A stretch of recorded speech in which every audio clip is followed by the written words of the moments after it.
प्रिय छात्रों, आप सभी का स्वागत है हमारे YouTube चैनल हिंदी प्रभात में। मैं राजकुमार यादव आप सभी का स्वागत करता हूं। आज हम लोग CBSE क्लास 10 क्षितिज से राम लक्ष्मण परशुराम संवाद का ये बचा हुआ भाग पढ़ेंगे। पहले वीडियो में हम लोगों ने व्याख्या की थी, तुलसीदास का परिचय भी जाना था और यहाँ तक पढ़ लिया था कि जो बिलो की अनुचित कहऊ क्षमहु महामुनि धीर सुनि सरोस भृगुवंश मणि बोले गिरा गंभीर। यहाँ तक पढ़ लिया था हम लोगों ने। अब हम लोग पढ़ेंगे। कौशिक सुनहु मंद यहु बालकु कुटिल काल बस निज कुल घालकु भानुवंश राकेश कलंकु निपट निरंकुश कुशवबुधय शंकु काल कवल होई छन माही कहूँ पुकारी खोरी मोहि नाहि। परशुराम ने कहा, हे विश्वामित्र। कौशिक का मतलब विश्वामित्र। सुनो मतलब सुनो। मंद यह बालक बड़ा कुबुद्धि वाला है।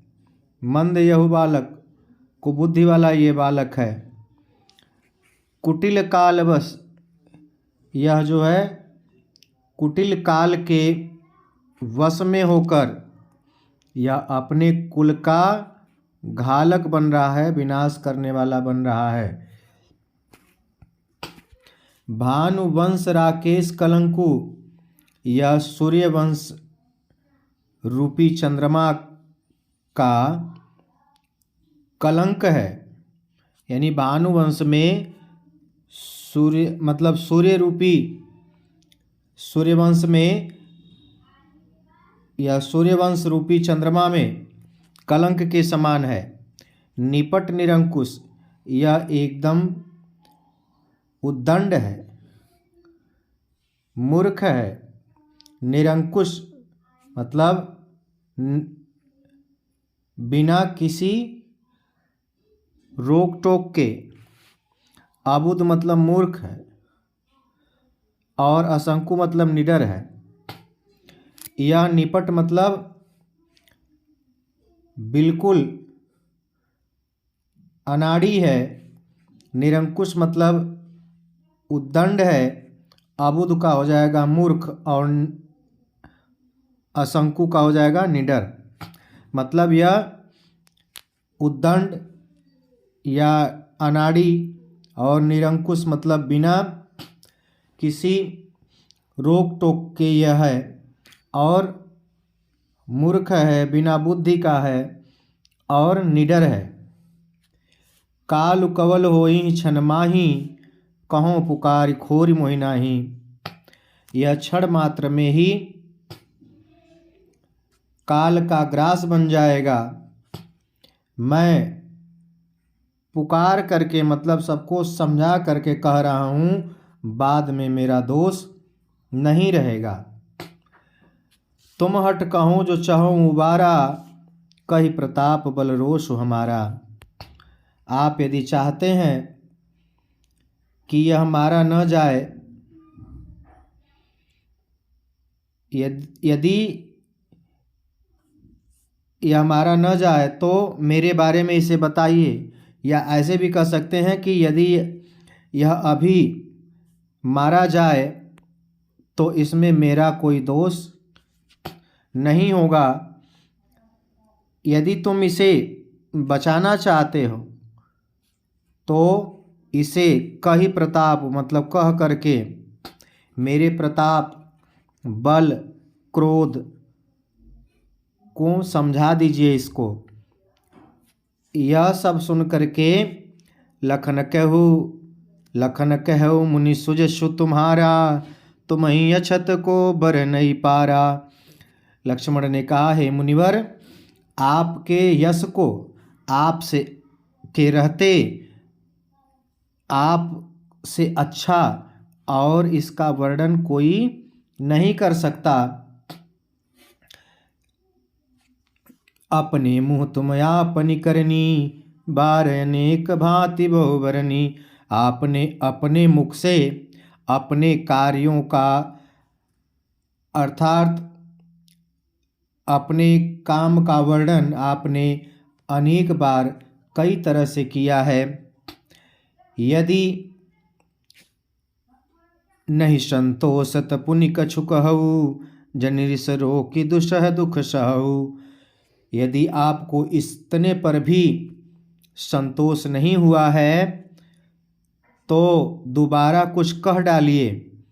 अपने क्रोध को रोक कर असहनीय, दुसह मतलब असहनीय दुख को सहन मत करिए।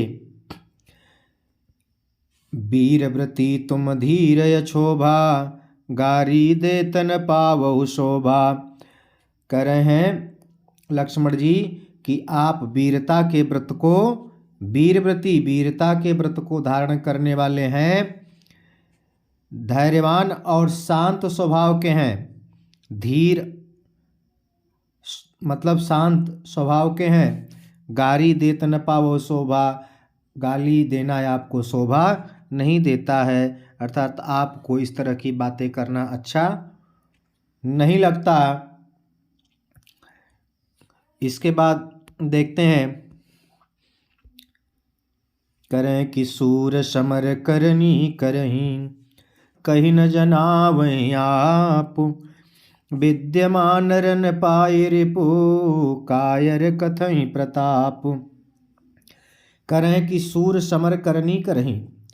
सूरवीर युद्ध भूमि में अपनी सूरवीरता के कार्य करके अपना परिचय देते हैं। कहीं न जना वहीं आप, कहकर अपने को नहीं जताते। युद्ध भूमि में अपने सामने शत्रु को देखकर, विद्यमान मतलब उपस्थित देख करके, कायर कथई प्रताप, कायर व्यक्ति ही डींगे हाँकता है। इसके बाद आगे देखते हैं, लक्ष्मण जी कह रहे हैं, तुम तो काल हाँक जनुलावा, बार बार मोहि लागी बुलावा। आप तो जैसे बार बार आवाज़ लगाकर मेरे लिए काल को बुला रहे हैं। लक्ष्मण जी के इस प्रकार के कठोर वचन को सुन करके, सुनत लखन के वचन कठोरा, लक्ष्मण के इस तरह के कठोर वचन को सुन करके परशुराम जी ने परशु सुधार धरेउ कर घोरा, अपने भयानक फरसे को सुधार कर अपने हाथ में पकड़ लिया और कहने लगे कि अब जन दे देहो सुमहि लोगु, कटुबादी बालक बध जोगु। अब लोग मुझे दोष न दें, यह कटु वचन बोलने वाला बालक मारने योग्य है। बालक बोली बहुत मैं बाँचा, अब यहु मर निहार बा साचा। बालक बिलोकी मतलब बालक समझ करके मैंने इसे बहुत बचाया, किंतु अब यह सचमुच मरने को ही उतारू हो गया है, तैयार हो गया है। कौशिक कहा क्षमिय अपराधु, बाल दोष गुण गणहीन साधु। विश्वामित्र जी ने कहा, अपराध क्षमा कीजिए। सज्जन लोग बालकों के दोष और गुण नहीं गिना करते हैं। खर कुठारु मैं अकरुण कोई, आगे अपराधी गुरुद्रोही। परशुराम जी बोले कि तीखी धार के कुठार और मुझ दया रहित और क्रोधी के सम्मुख यह गुरुद्रोही उत्तर दे रहा है।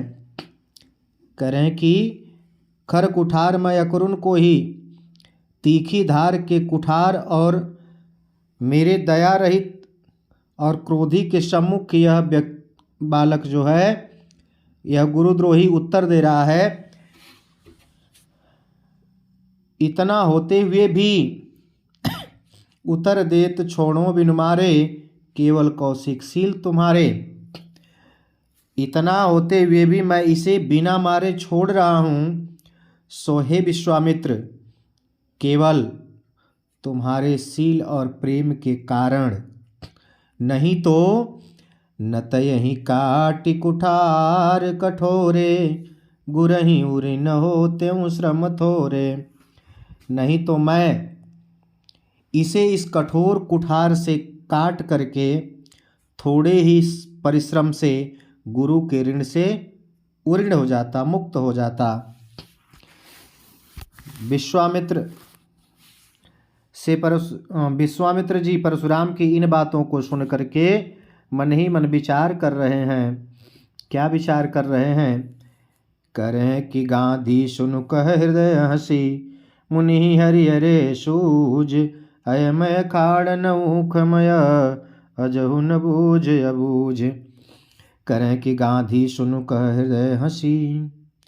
कह रहे हैं विश्वामित्र ने यह सब सुनकर हृदय में ही हंसकर कहा, मुनि को सर्वत्र हरा हरा ही सूझ रहा है। वे सर्वत्र विजयी होने के कारण राम लक्ष्मण को भी साधारण क्षत्रिय समझ रहे हैं, उनको साधारण व्यक्ति समझ रहे हैं, किंतु उन्हें ये नहीं पता है कि यह लोहे के समान कठोर है, ईख के समान कमजोर नहीं है, ईख की खाड़ नहीं है, मतलब ईख का वह टुकड़ा नहीं है, बल्कि वह लोहे का टुकड़ा है। कह रहे हैं कि मुनि अब भी बेसमझ बन रहे हैं, इनके प्रभाव को नहीं समझ रहे हैं, उनको ये पता नहीं है, ये अंतर नहीं कर पा रहे हैं लोहे और गन्ने में। अगली पंक्तियों में कह रहे हैं, तुलसीदास जी लिख रहे हैं कि कहु लखन मुनि सीलु तुम्हारा, को नहीं जान विदित संसारा। करें कि हे मुनिवर, आपके सील को कौन नहीं जानता,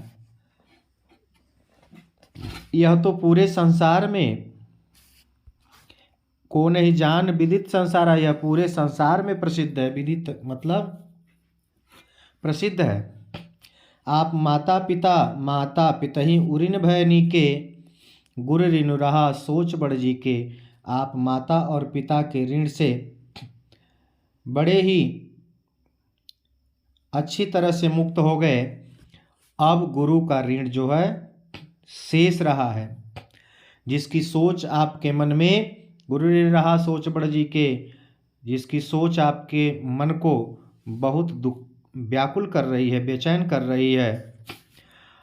सो जनु हमरे ही माथे काढ़ा, दिन चले गए ब्याज बड़ बाढ़ा। वह मानो हमारे ही माथे आपने काढ़ा था, मतलब मेरी जिम्मेदारी पर शायद आपने लिया था, ऐसा है आपको समझ में आ रहा है। बहुत अधिक दिन बीत जाने के कारण उसका ब्याज भी बहुत बढ़ गया होगा। अब यह सही समय आ गया है कि आप किसी हिसाब करने वाले को बुला लाएं। अब आनिए व्यवहरिया बोली, व्यवहरिया मतलब किसी हिसाब करने वाले को बुला लाएं। अब सही समय आ गया है, तुरंत देऊं मैं थैली खोली, मैं तुरंत ही थैली खोलकर दे दूंगा, उसका जो भी कर्ज है चुकता कर दूंगा। अब सुनि कटु वचन कुठार सुधारा, हाय हाय सब सभा पुकारा। परशुराम जी के लिए लक्ष्मण जी के द्वारा इस प्रकार के कठोर और कड़वे वचन सुनकर परशुराम जी ने कुठार सुधारा, फरसे को संभाला। इस पर पूरी सभा जो है वो हाय हाय करके पुकार उठी। लक्ष्मण जी ने कहा, भृगुबर परशु देखा बहु मोही, विप्र विचारी बचो नृपद्रोही। आप मुझे बार बार फरसा दिखा रहे हैं, पर हे राजाओं के शत्रु, विप्र विचारी बचो नृपद्रोही, राजाओं के शत्रु, मैं आपको ब्राह्मण समझकर बचा रहा हूँ। मिले न कबहु सुवटर न गाढ़े, द्विज देवता घर ही के बाढ़े। आपको कभी बलवान वीर योद्धा नहीं मिले, हे ब्राह्मण देवता, आप घर में ही अपने आप को बड़ा समझ रहे हैं। यह सुनकर अनुचित कही सब लोग पुकारे, रघुपति सह नहीं लखन निवारे। यह सुनकर सभा में उपस्थित सभी लोग इसे अनुचित कह करके पुकारने लगे। उसी समय श्री रघुनाथ जी ने आंखों के इशारे से लक्ष्मण जी को रोक दिया। लखन उतर आहुति सरिष भृगुबर कोप कृशानु, बढ़त देख जल सम बचन बोले रघुकुल भानु। इस तरह से